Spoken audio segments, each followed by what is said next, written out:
Alright, welcome to the Ironwood Strength Show, where the information is raw, unscripted, and unedited. Alright, today, this is going to be episode 19, Orchestrating Adaptation.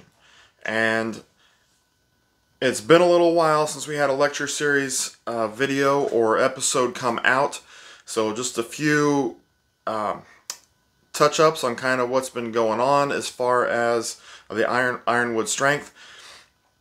First, the podcast is up. Nearly all the lecture series videos from YouTube are available on Spotify. So if it's better for you to listen to it on Spotify, please check that out.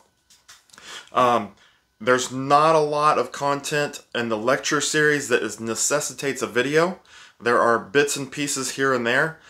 Today will be one of those days where I do have a graph or a chart or it's a diagram really, that if I will explain it, but if you're not watching it on YouTube, you won't be able to see it if you're listening to it on the podcast or on Spotify. So if you need to see it, hop over to YouTube, check that out. There is a lot of content on YouTube, on my YouTube channel, that is not available on the podcast. There are exercise demonstrations. There are, I believe we're up to 62 total videos right now, or 64 total videos. I don't remember. It's in the 60s. And only 19 of those are part of the lecture series, which is on the podcast. So the other 45 videos, or however many you want to call it, are only available on YouTube. Okay, it makes no sense to put those out because on a lecture series, because a lot of them have visuals that you need to see. Not all of them, but a lot of them do. And they're generally shorter in nature, coming in at 30 minutes or less, generally speaking. So I've opted not to put those in the lecture series. You just have to check those out on YouTube.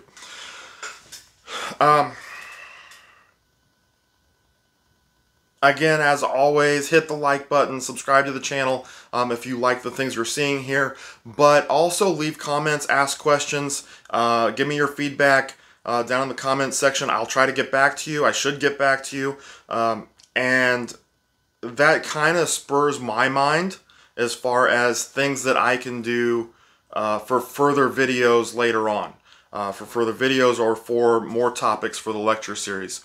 So go ahead and leave those comments. I like to see those. For today, the episode 19 is going to be Orchestrating Adaptation. And adaptation is really the basic premise that strength training, or all training in reality, is founded on. Okay? The problem with a lot of training, I can't speak to anything really outside of college athletics or my discussions with people involving high school or training in general. So I don't really know what goes on in the high school level. I don't really know what goes on in the professional level. I don't know the education level. And the same thing for overseas. I know what happens here in the U.S. at the college level, but I don't necessarily know what's going on overseas. I can tell you at the college level here in the United States, training in general is not at a very high level. Okay? We want to work hard, but we don't necessarily put the knowledge aspect that is available to us into that training. Now, I've seen coaches who are exceptional at mechanics and technique, especially in track and field, but the overall knowledge of the training, or the knowledge of the overall training process, is not very high in my opinion. And that does not go for every single coach, but I do think it is definitely the majority, the overwhelming majority. So, and if you're a sport coach watching this, I don't mean to offend you. That's just how I see it. I'm going to get into some of these things today as far as adaptation that should really be looked at, involved in setting up the training program for all sports, not just for strength sports, for all sports. And I'll probably end up focusing more on, we'll just go and see how it goes. But when I say it's the basic premise of strength training, it should be the basic premise of baseball, of football, track and field, soccer, whatever the case may be. You have to utilize adaptation to get the results that you want. Okay? And that is happening, whether you intend for it or not. But if you have a better understanding of the process of adaptation, then you will have a better understanding of how to set up your workouts or your practices for your team in a manner that will yield more optimal results. Okay? So, I just thought of something, that I need to have in here. And I did not put it in my notes. I do have more notes than usual today. Every once in a while I do that because of the technical nature of the discussion. So when I say the title is Orchestrating Adaptation, the reason being is because much like an orchestra or a director, a composer directing an orchestra, the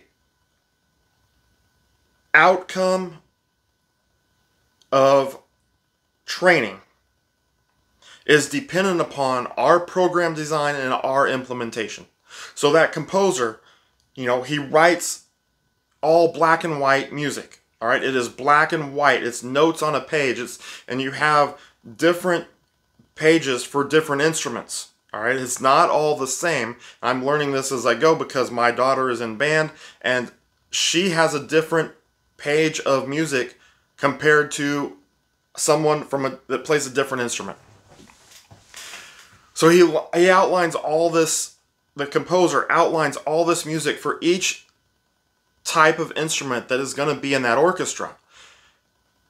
And he has this beautiful plan laid out. And then he goes and works with that orchestra and gets them to perform that music, which should be just, and I don't know classical music.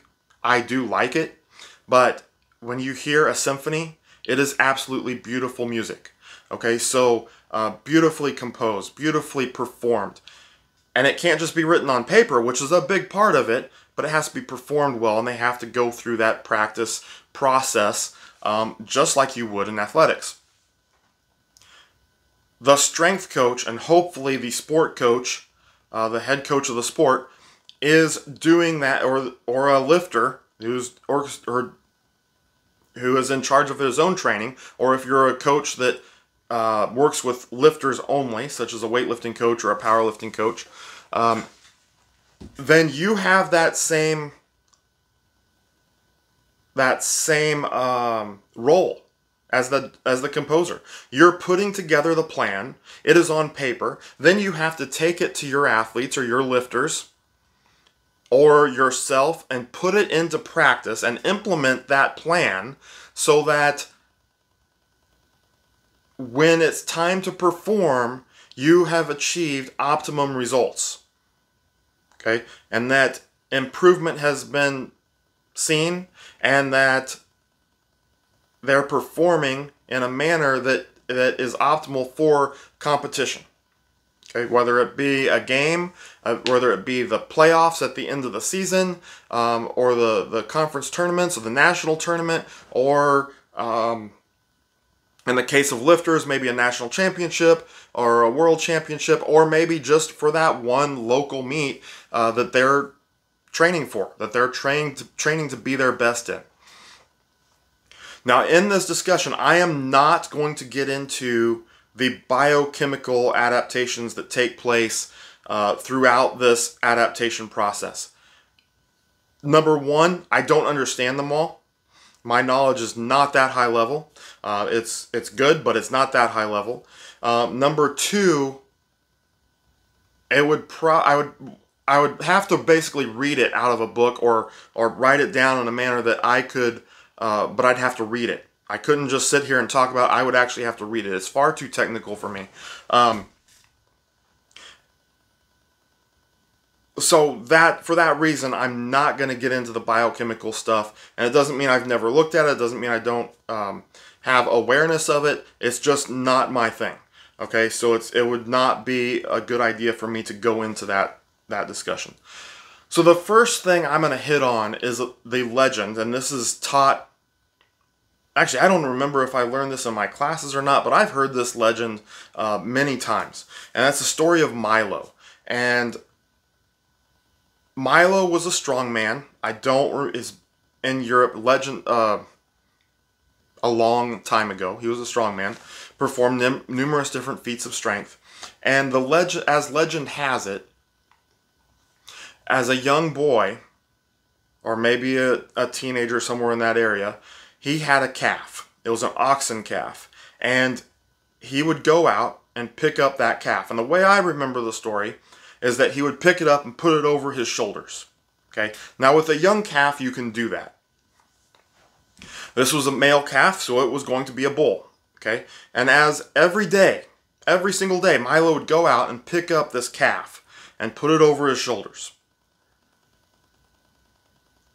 Over time, as you know, the calf is going to gain weight.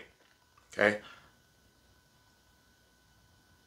It starts off, it's fairly easy for Milo to pick that bull up and put that calf up and put it on his shoulders.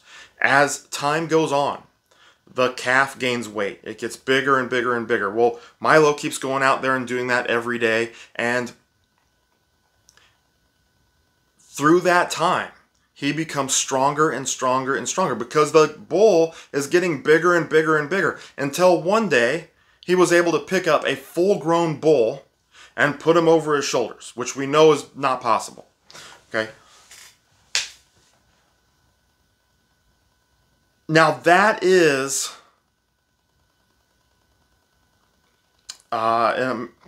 basically progressive overload. So if you're familiar with strength training theory and how it all starts out, they teach you progressive overload. You want to start with a lightweight and progress to a heavier weight, which is kind of good in theory, but it's not good just in practice for long term. Okay, in short term it is. We're not going to get into programming very much here, but in short term, that gradually progressing over a few weeks is fine. Long term, that is going to run into problems. And Mel Siff described it as inappropriate in his book Super Training because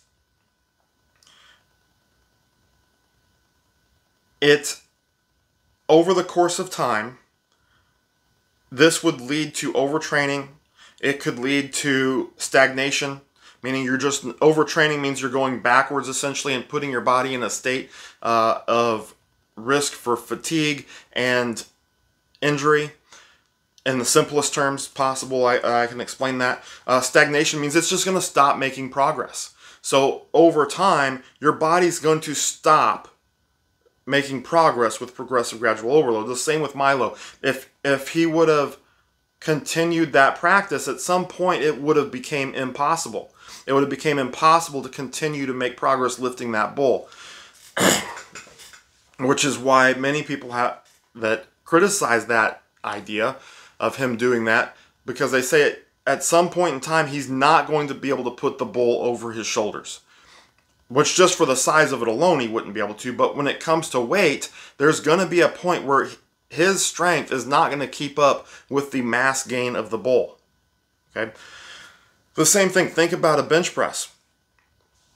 If you can put 5 pounds, and this is a very simplistic, kind of a low-level example. If you can put 5 pounds on your bench every month, that's 60 pounds a year, and that's outstanding. And your beginner lifters will do that.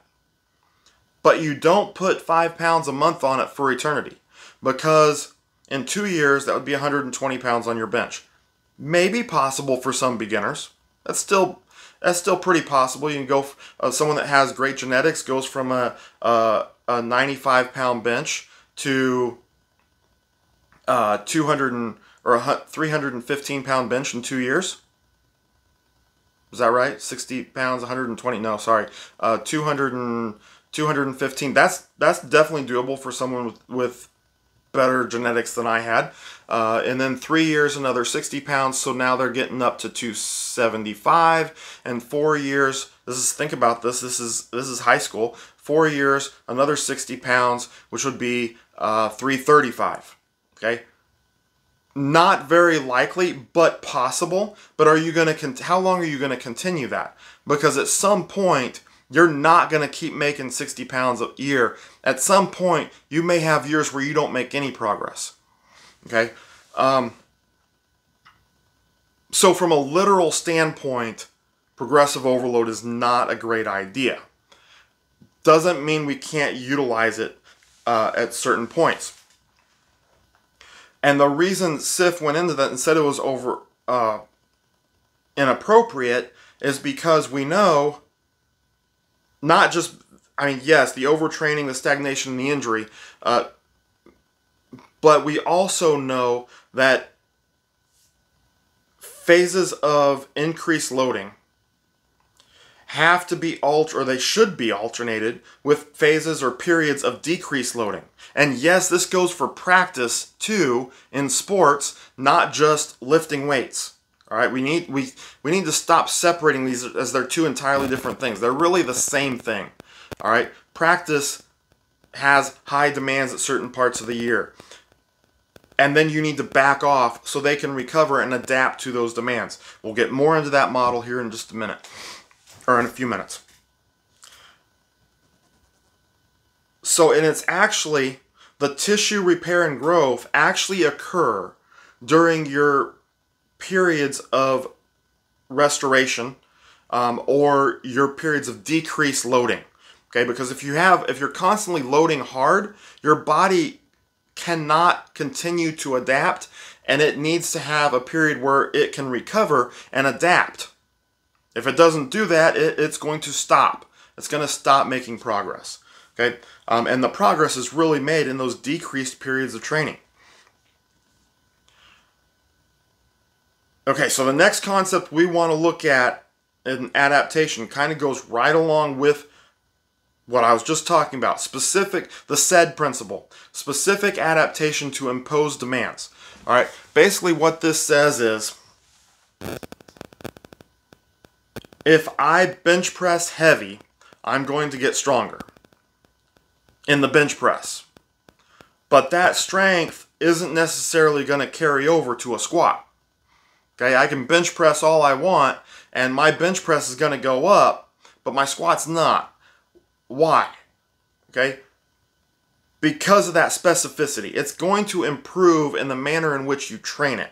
So if you train it to be good at bench press, it's going to get better at bench, but not necessarily at all the other things around it. Might not see any improvement in pull-ups. Might not see any improvement in the overhead press, the military press. Even though in that case, you're utilizing a lot of the same musculature, but the movements are still different. So you're utilizing those muscles with different patterns. So in that sense,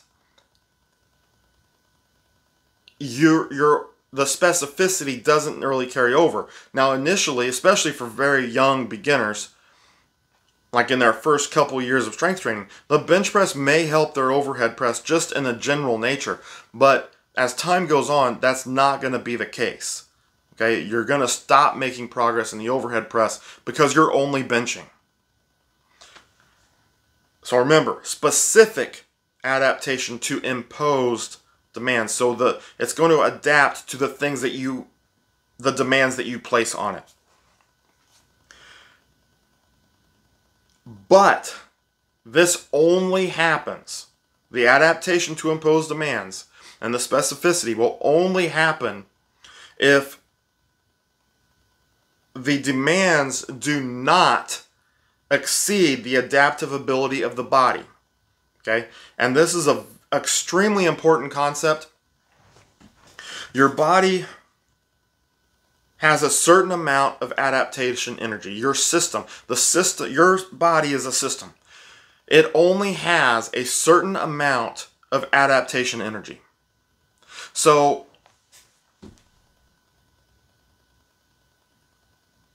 in that way, or in that thought process, if it doesn't have enough energy to adapt because you're doing too much work that your body is not physically prepared for, this is why beginners should not be doing the same programs as advanced athletes. If their body is not prepared for a certain level of work, even though you're doing it, the body won't adapt. It'll start to adapt to it, but then it's too much and it's going to go downhill into essentially an exhaustion state and maybe not be able to come out of that because you're overtraining it. You're training beyond the ability of the body to adapt to those demands. You have to work within the preparedness levels that you have or that your team has developed prior to that point.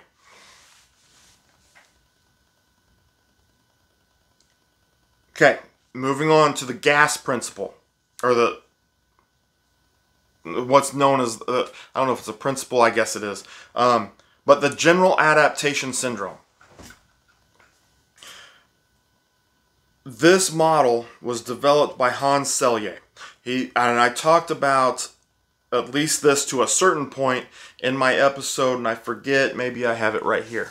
I had an episode entitled Stress, What Is It? It was episode 14. It came out, I don't know when I had it on YouTube, but it came out on Spotify on April 17th.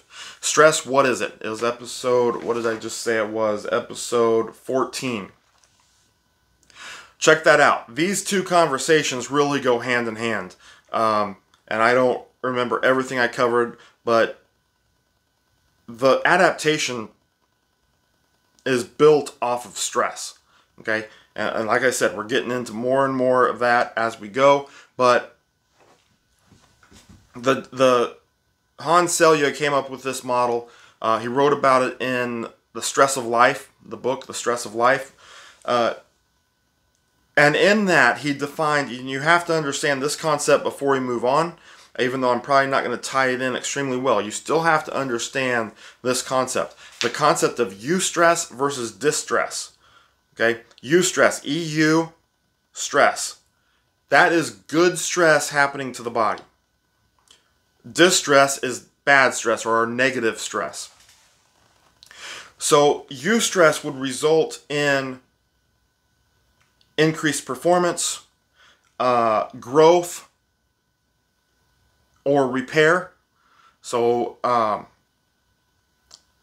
growth, I mean, it could be getting where your connective tissues are getting larger or stronger. Your muscles are getting larger or stronger. Repair as damage happens during training, which is a normal part of the process.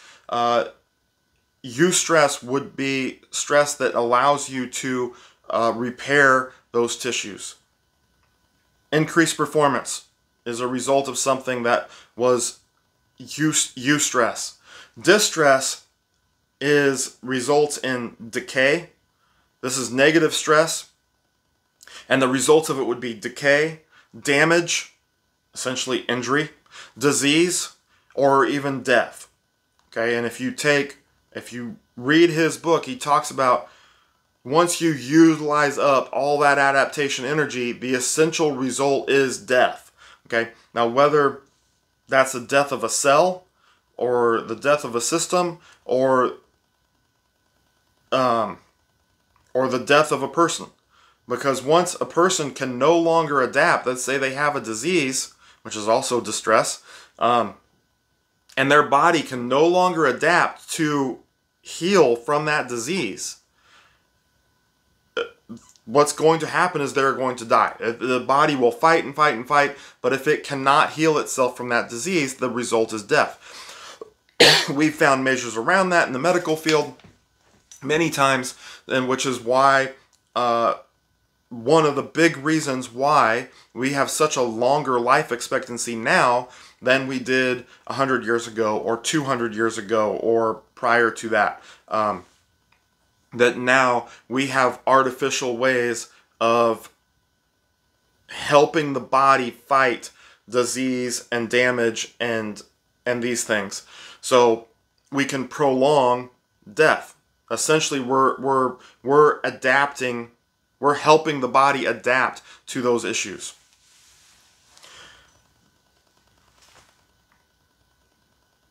Okay, now returning to the general adaptation syndrome, that model, okay? And this is where there's going to be a graph in the video that you can see that kind of demonstrates what is happening. All right, so there are 3 different phases that you have to be aware of. And in reality, for performance and for training, there's 4 different phases, but there's 3 phases that are included in this model. 1 is the alarm phase, 2 is the resistance, 3 is exhaustion. Okay, and then basically anytime there's stress put on the body, you're going to go through, or that body or that system is going to go through those 3 phases. The alarm phase, initially, you're going to have a temporary reduction in performance. So that's the fight or flight response. So you have that, you go through a hard workout, and initially you're going to feel more tired, you're going to feel fatigued, you're going to be sore, and then the body's going to say, I'm okay, and I'm going to fight my way through this, and you're going to be better for it. And it's going to bring you back up to that homeostasis level that your body wants to be at. And in the resistance stage, you're moving on from the alarm stage to the resistance stage, you're actually going to go up over that homeostasis level. You're going to repair the fight part of that fight or flight. You're going to repair above homeostasis. So you should have an increased level of performance that lasts for a certain amount of time. But as your body becomes more and more fatigued, because you keep loading it and loading it and loading it, whether that be with practice, whether that be with heavier and heavier weights, whether that be with more and more volume, longer distances and endurance training, or longer total mileages in endurance training, as that continues to happen, you're going to, the adaptive reserves, the current adaptive reserves, is what your body is prepared to handle.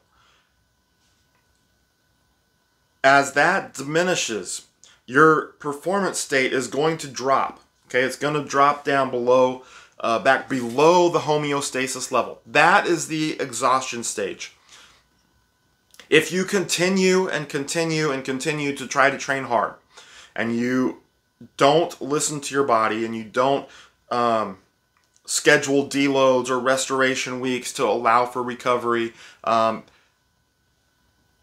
or in the case of practice, you keep doing 2-a-days week after week after week after week, and you don't schedule lighter periods of training or days off or anything of that nature, what's going to happen is you're going to go into a state of overtraining, which is very difficult to recover from.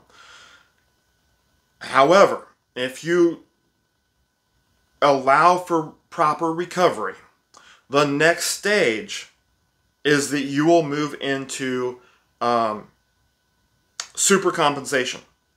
And some call that different. They have reasons for this, and this boils around the idea of the biochemical processes, that they don't like to always utilize and so, even the nutritional aspect of, like carb loading and that sort of, that all plays a role here. And don't take me wrong or misquote me and say that I'm saying carb loading is the answer to this, or nutrition or anything else. I'm saying recovery in general, or that all of that plays a role in the supercompensation process. So some sports scientists prefer the term adaptive reconstruction, which would be more focused on just the training aspect, not the biochemical, not the nutritional, just the training and the healing and recovery from that. Okay, in that state, or in that phase, so we just went through exhaustion, we went into the supercompensation or the adaptive recovery phase. Now our level of performance should exceed the resistance stage that we had before. And what should happen if you manage training appropriately is that you will create a new homeostasis, and this is where stabilization comes in. Not talked about a lot, but there are some sports scientists, some coaches out there that talk about the need to stabilize. So not constantly seeking improvement, but seeking improvement to a certain point and then leveling off at that level and letting the body adapt and stabilize at that new level. Okay?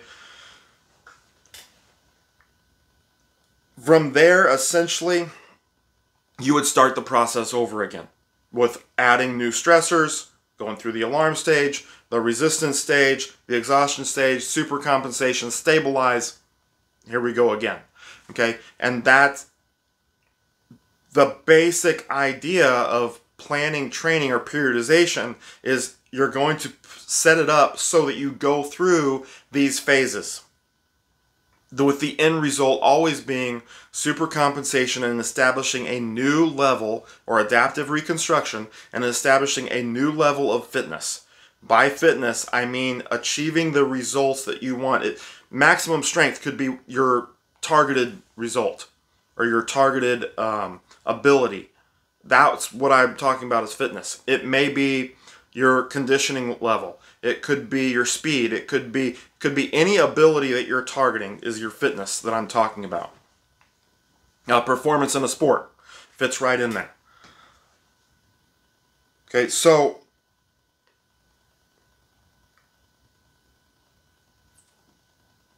now that we've kind of looked at that model and the resistance stage, I think I missed this. During that resistance stage, that's when your body is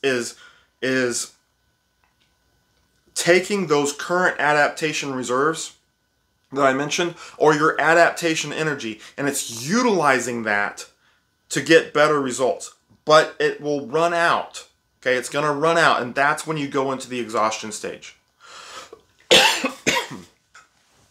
So training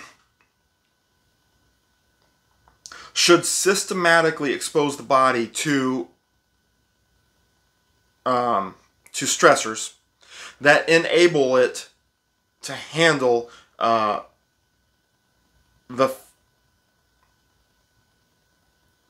future exposure to those stressors. Okay, so let me say that again. Training systematically exposes the body to stressors, which enables it in turn to handle future stressors, or future exposure or future occurrences of those stressors. And it should be able to handle them better. So in the case of strength training, you're going to impose a high level of resistance. You're going to lift against that resistance. And in time, the body will be able to handle that resistance better. In other words, it gets stronger. Okay?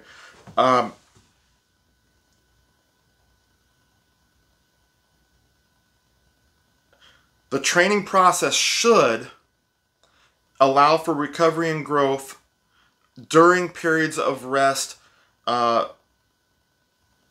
following hard periods of training. So you have a hard period of training, you have to allow for recovery, rest, restoration, deload, whatever you want to call it. During that period is when the body is going to recover. It's when the growth that we need, that's when it occurs. So that is complete justification for your deload week or your restoration week. Okay, for all those that like to fight against that idea, restoration and deloads are a necessary part of training if you're planning on training hard. Okay, you have to allow your body time to recover. Therefore, you need to take deload weeks or restoration weeks. And there's different ways of doing that. I like to schedule mine. 3, 4, sometimes I'll push it to 6, but generally speaking for me, 3 to 4 weeks of hard training, deload for a week, continue that until I get to my test date or my competition date. Then, after that date, I'm going to take 1 week probably entirely off, maybe 2, but maybe in that second week I'll start doing a little bit of training, maybe something that's very different, light, restoration in nature, or restorative in nature, to allow my body to recover from all of those different stresses imposed on that test date or competition day. And you really have to do that if you want to continue to make progress long term. You can't just go bro mode all the time and every day go into the gym trying to train as hard as you can, because eventually that's going to catch up with you. And you're going to stop making progress, which is one time a lot of people quit. Bro mode will burn people out. Or they're going to just go in and keep slamming their head against a brick wall and think they're going to get a different result. You have to allow for recovery. Okay? You have to allow your body time to recover. Once it does, you can continue training hard. Like I said, that deload, people do it different ways. I like to schedule mine. Some people will do it by feel, especially advanced lifters. They kind of do it by feel. Some people will do... I was listening to a guy talk the other day, and he kind of varies it. So he deloads in a way certain things so that over time it's not that he doesn't have to take time off because he's done so much constantly over time. So he'll push certain things, back off on other things, then he'll push those other things and back off on the things that he was just pushing, which I think can be an interesting concept if you manage it appropriately. But the idea was he didn't want to be forced to take a deload. He would rather do it in a structured or rational manner to prevent having to take time off. Okay. Anyway, let's move on. So that's your basic, the general adaptation syndrome. That's the model that really all training should be based off of. Okay, so now I want to look at kind of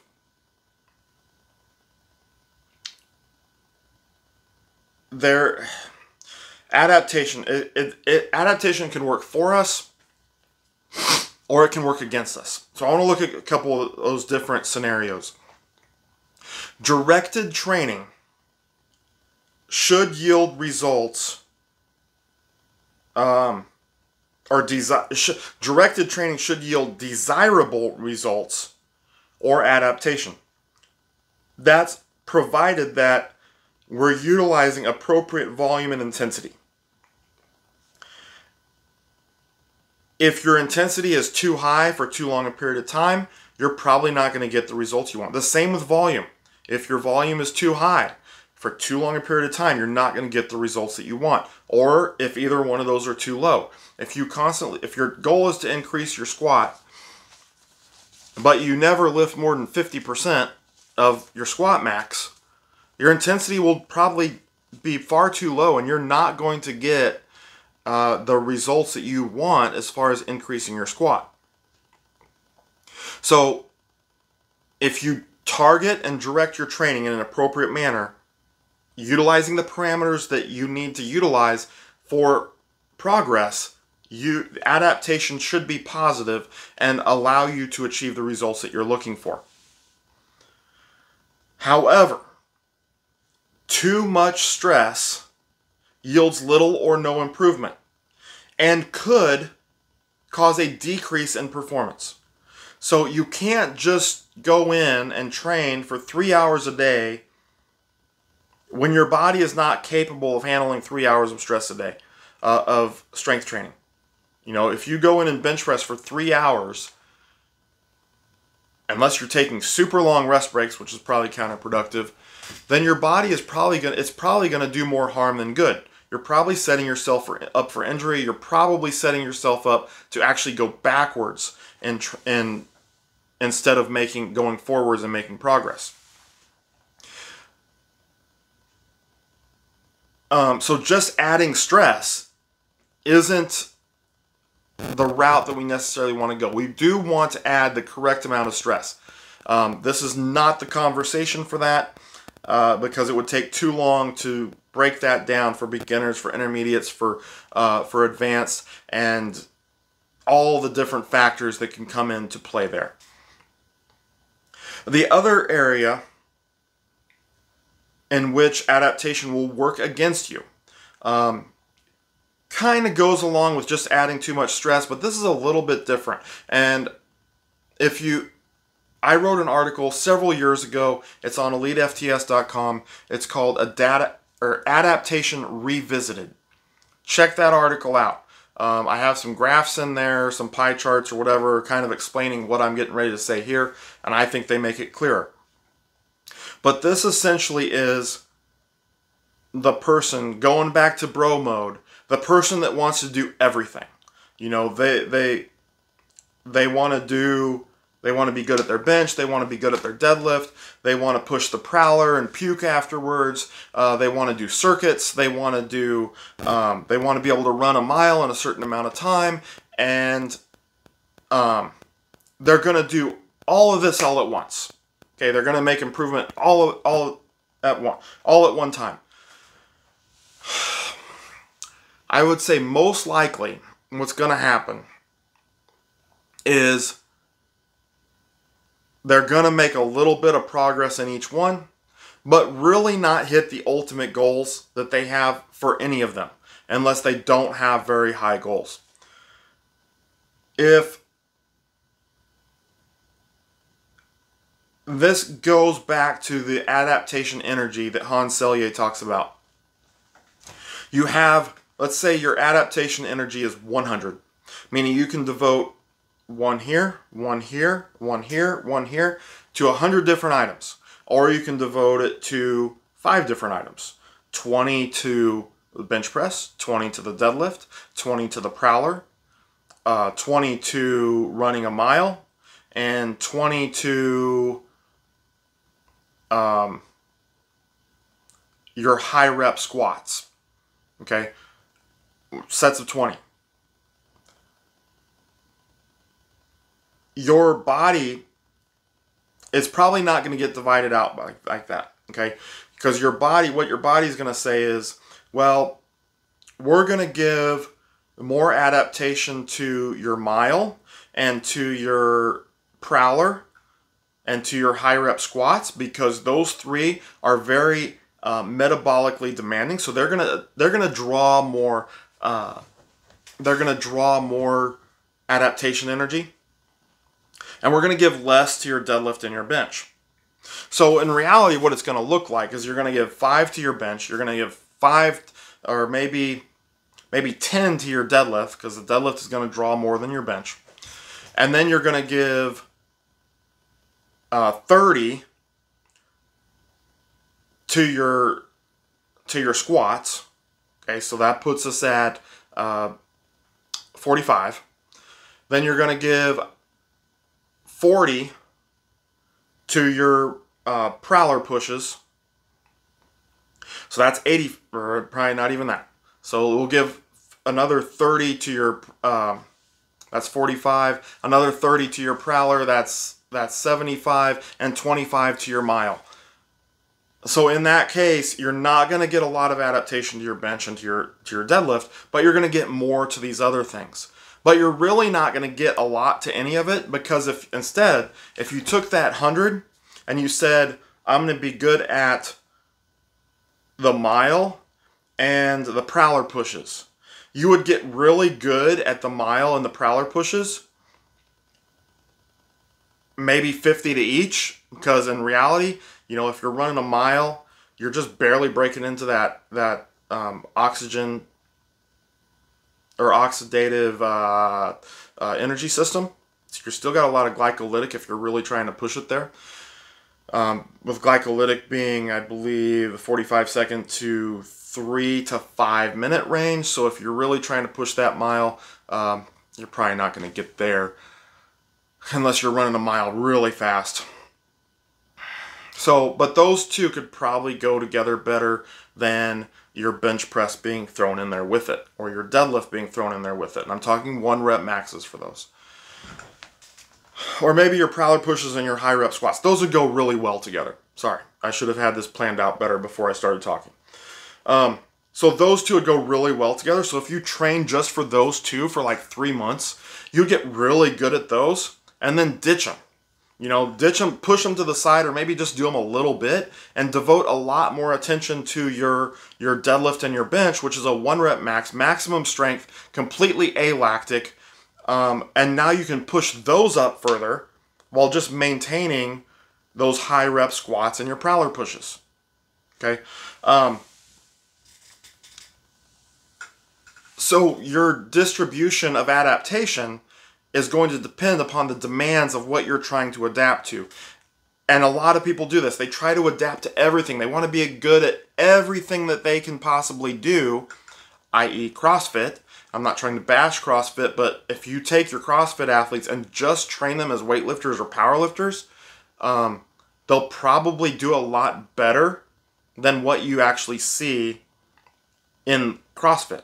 Okay, and your top level CrossFit people are very good, or I should say are good at squatting. They are good at cleans or snatches, but they could be better if they would just focus on developing maximum strength versus trying to be good at maximum strength, trying to be good at your glycolytic events, things that really cause a lot of fatigue, trying to be good at aerobic type events, which all conflict with each other, so they only get a limited adaptation to each one of those things that they're trying to improve.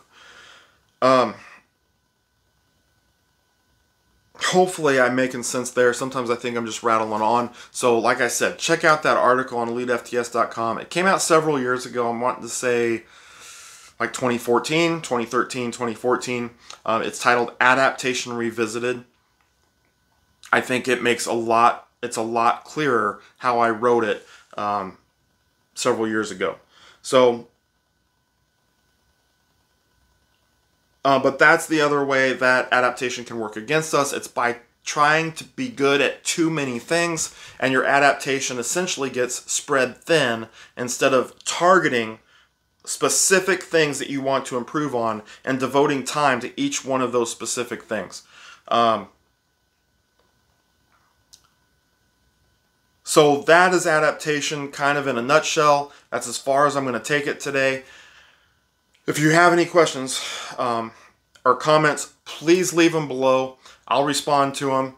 I'd like to hear any comments you may have, and if you have questions, if I completely made a debacle of this and you're confused as ever, let me know. Maybe I can explain it better in writing than I can in talking.